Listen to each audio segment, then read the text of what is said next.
Bonjour, c'est Japanman et bienvenue dans cette figurine review qui concernera donc, comme vous le voyez, cette figurine de Himiko Toga, donc qui est une pop-up parade. Donc c'est parti. La gamme des pop-up parades, c'est une gamme qui m'intéressait depuis assez longtemps. Pourquoi? Parce que c'est une gamme faite déjà par Good Smile Company, donc les mêmes qui, si je ne m'abuse, font ou en tout cas sont concernés par les Nendoroid et les Figma. Donc ce qui veut dire une grande variété de licences déjà, ça c'est un très bon point et de ce que j'ai vu, ça a l'air de se confirmer, vraiment les pop-up parades ont une plutôt bonne variété de licences.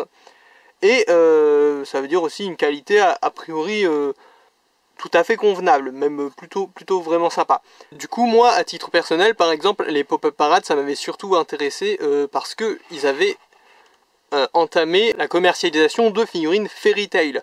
Et ça, je trouve ça intéressant. Pourquoi? Parce qu'en fait, si vous êtes un fan de Fairy Tail, qui n'avait pas un budget énormissime et qui n'êtes pas parti à la chasse dans les conventions, dans un stand perdu, je ne sais où, les seules figurines que vous aviez à disposition, vraiment de manière accessible et pas trop chère, c'était soit les Funko Pop, qui sont plutôt de bonne facture et avec des poses plutôt dynamiques et tout, il n'y a pas de problème, mais bon, ça reste des Funko Pop, je sais que ça plaît pas à tout le monde, et c'est très stylisé, quoi. Ou alors, les Chibitsume, mais c'était très momentané, quoi, c'est pas une gamme qui est restée dans le temps.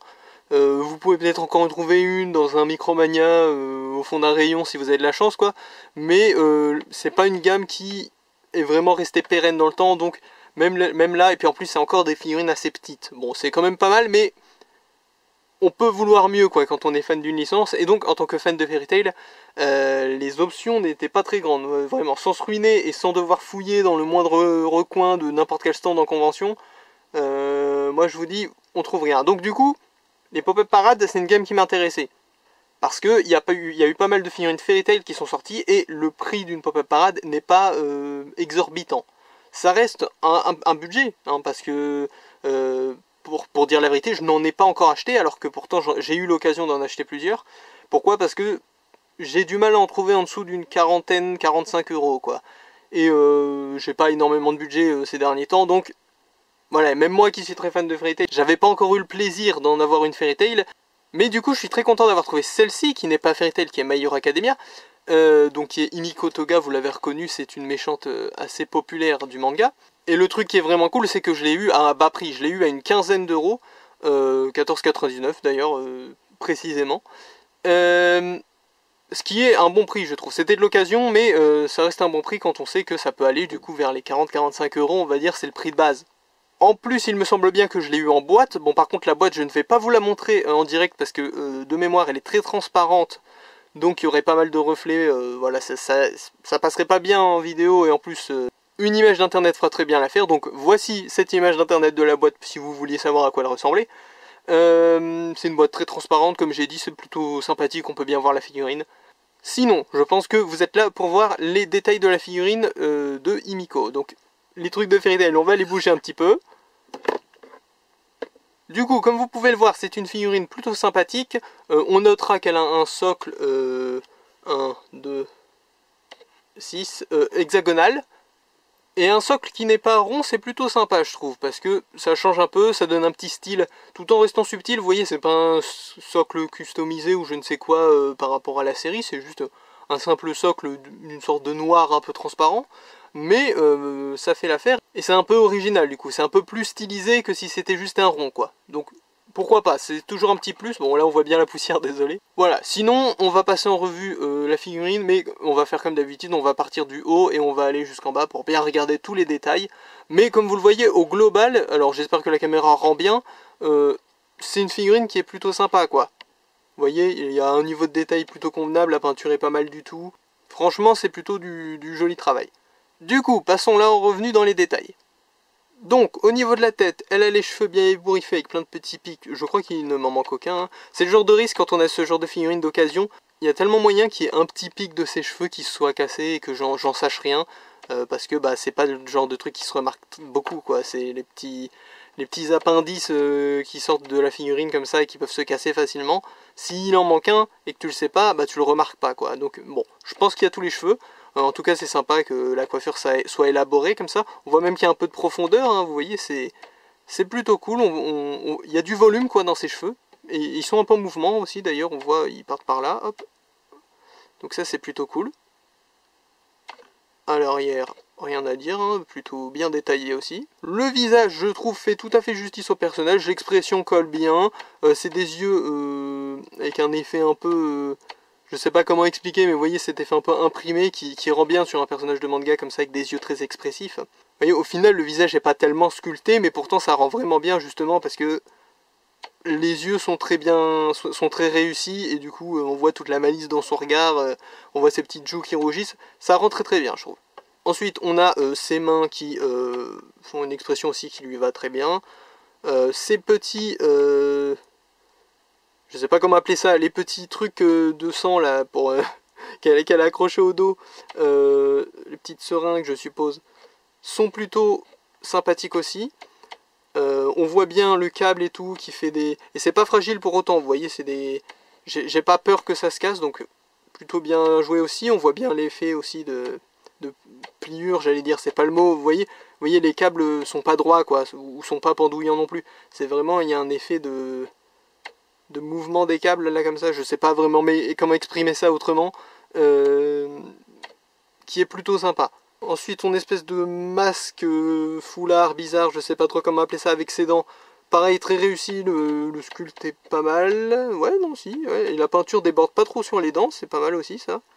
Vraiment, la peinture est plutôt bien faite, en fait. J'aime bien cette gamme. Comme je vous l'ai dit, c'était l'occasion pour moi de tester les pop-up parades. Là, pour l'instant, je suis plutôt convaincu.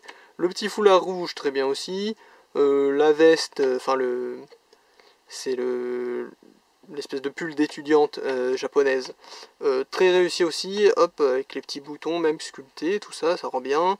La ceinture avec pareil les petites stries là, les petits reliefs qui c'est pas mal non plus, les petits, là ça doit être le truc pour accrocher son espèce de sac à dos avec du sang dedans. Les réservoirs, pas mal non plus, rien à dire. La jupe, bah c'est une jupe, bah, c'est bien fait, hein. Y a pas tellement de détails mais c'est bien fait. Ensuite, on a les petits... alors, je sais plus ce que c'est là-dedans. Ça doit être des couteaux, je suppose. Le petit porte-couteau. Ou des aiguilles, peut-être. Enfin, je sais pas. Pour ceux qui ne connaissent pas le personnage dans My Hero Academia, elle boit le sang de ses ennemis pour se transformer en eux. Donc, voilà, c'est pour ça que j'ai dit que ça c'était des trucs de sang, alors qu'il n'y avait aucun indice visuel qui le laissait penser. Hein. C'est un truc qu'elle utilise. Je sais plus si c'est pour prendre le sang de ses ennemis ou pour le boire. Ça doit être les deux, logiquement. Donc, voilà. C'est pour ça, là je dis soit c'est des couteaux, soit c'est des aiguilles. Hein. Donc on voit aussi que les... il y a du... Là, ça se voit... vous pourriez vous demander là si c'est juste peint les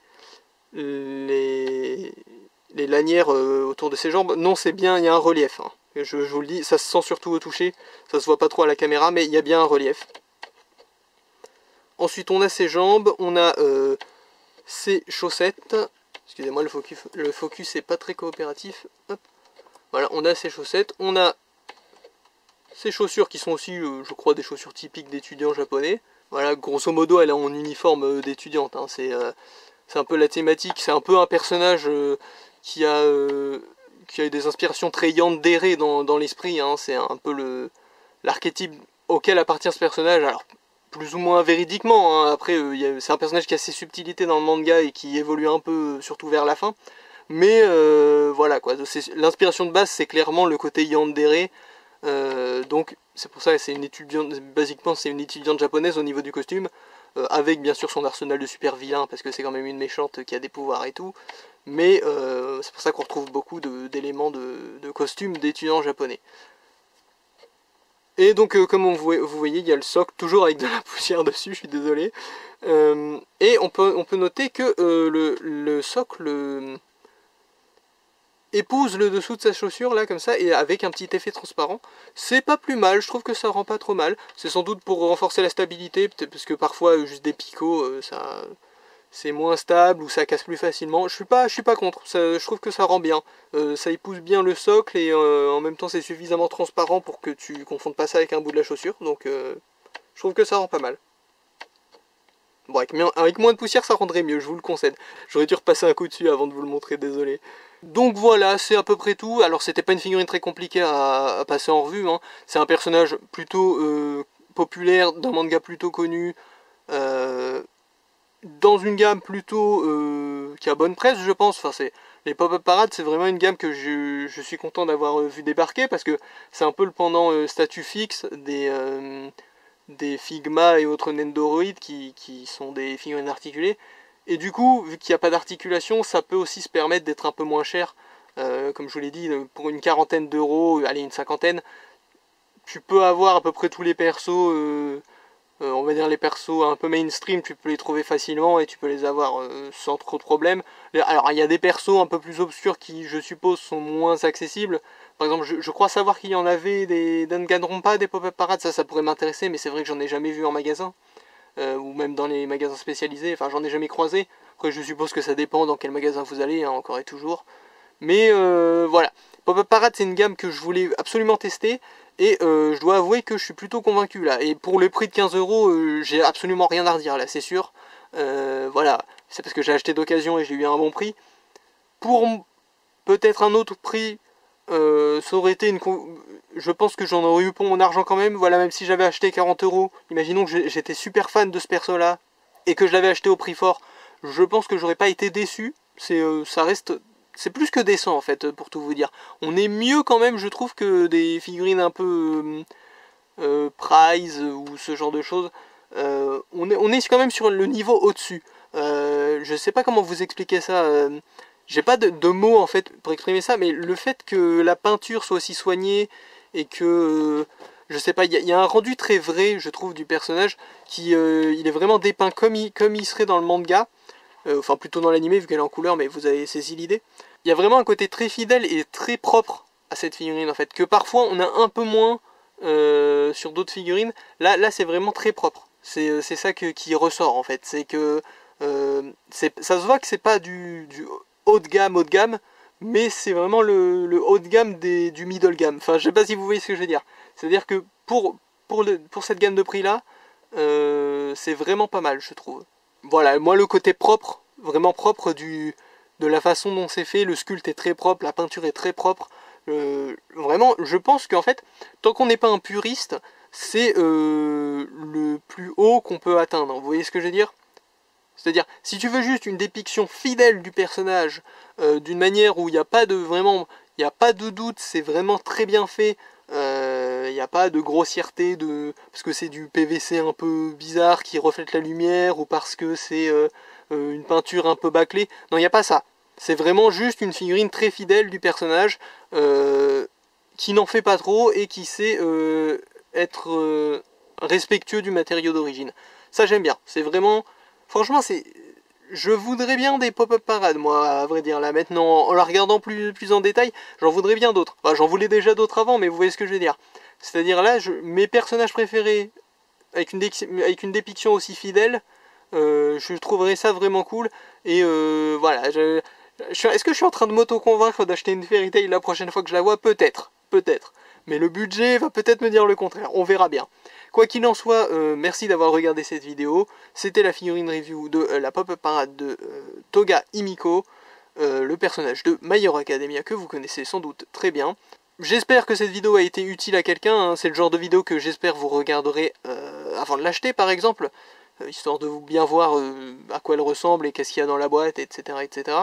Si vous avez la moindre question sur cette figurine, ou une autre figurine que j'ai présentée dans cette vidéo, hein. Par exemple, si pour une raison obscure vous voulez savoir des trucs sur cette figurine de Grey, n'hésitez pas, hein. Je pourrais même faire une vidéo dédiée si absolument tout le monde veut que j'en parle, il n'y a pas de problème. D'ailleurs, en parlant de votre avis et de si tout le monde veut que j'en parle, donc là la vidéo, si vous êtes intéressé juste par la figurine de Himiko, la vidéo pour vous est finie, mais j'aimerais bien faire un petit commentaire à la fin, c'est-à-dire que avant, dans les vidéos précédentes, j'avais une approche chronologique des figurines que je présentais. En gros, l'idée c'était que je vous présentais les figurines dans l'ordre où je les avais achetées en fait. Donc quand j'en achetais une nouvelle, bah, j'ajoutais en bas de la liste et je faisais la liste en fait. Sauf que c'est devenu... Il y a eu tellement de retard qui a été pris et tellement de figurines qui ont été achetées entre temps que ça n'avait plus vraiment de sens en fait de le faire dans l'ordre chronologique de mes achats. Donc j'ai changé ma philosophie vis-à-vis de ça. À partir de maintenant, les figurines review, ce sera, il y aura plus d'ordre précis. Donc en fait, il y aura 3 raisons qui pourront me pousser à faire une review sur une figurine. La première, c'est la récence. Parce que bon, l'idée de base, la raison pour laquelle à la base je les mettais dans l'ordre chronologique, c'est parce que au début j'avais pas trop de retard et du coup je voulais vous présenter les figurines que j'avais achetées récemment. Voilà, voilà, donc soit pour être dans l'actualité, soit pour vous présenter un truc qui me parle en ce moment même, quoi. Du coup j'ai jeté la liste à la poubelle là, mais j'exclus pas, si j'achète une figurine demain, bah, de vous faire une vidéo demain sur cette même figurine. Voilà, donc premier élément qui peut me faire vous parler d'une figurine dans une vidéo, la récence de mon achat. Deuxième élément qui peut me faire parler d'une figurine, simplement j'ai envie d'en parler. Voilà, s'il y a une figurine qui me tient à cœur, une figurine que je trouve intéressante, un personnage qui sort du lot, une figurine d'une licence un peu obscure, voilà, tout ce genre de truc qui peut me motiver à vous en parler comme ça, sans raison particulière, juste parce que j'aime bien la figurine. Ça va être la majorité, je pense, hein. De toute façon j'aime bien à peu près toutes mes figurines, donc ça aurait été intéressant quoi qu'il en soit. Et la troisième raison, c'est vous en fait. C'est quelle figurine vous intéresse. Donc là en fait, ma liste de figurines que je vous ai dit dans l'ordre chronologique d'achat, je l'ai effacée pour la remplacer par une liste des figurines review que vous avez préférées et quels paramètres entrent en compte. Donc par exemple, la figurine review que vous avez le plus aimé, c'était le calendrier de l'avant des Funko Pop DBZ. Donc j'ai mis quoi? J'ai mis en haut de ma liste Dragon Ball, vous aimez bien, les calendriers de l'avant, vous aimez bien, les Funko Pop petites, vous aimez bien. Ensuite c'était celle de Izuku Midoriya en deuxième place, donc j'ai mis quoi? J'ai mis, ah, vous aimez bien My Hero Academia, vous aimez bien les Anime Heroes. Bon voilà, c'est pas histoire de... C'est pas histoire de la jouer, je vais faire que ce que vous aimez, hein. C'est pas ça le délire, mais du coup je vous présente ce que vous aimez bien en premier, si j'ai pas d'inspi, si j'ai pas d'idée spéciale, quoi. Si un des paramètres précédents n'entre pas en compte, si j'ai rien acheté récemment, s'il y a rien dont j'ai spécialement envie de vous parler sur le moment, bah qu'est-ce que je peux faire? Je peux prendre la figurine que vous avez le plus l'air d'apprécier. Donc, j'en viens à mon dernier point. Si là, parmi toutes les vidéos que j'ai faites, il y a une figurine que vous avez vue dans le coin de l'écran, un moment qui vous a intrigué, n'hésitez pas à me le dire parce que ça pourrait être la prochaine. Si c'est une requête, en fait, ça pourrait très bien être la prochaine figurine review. Moi, je suis là pour aider les gens.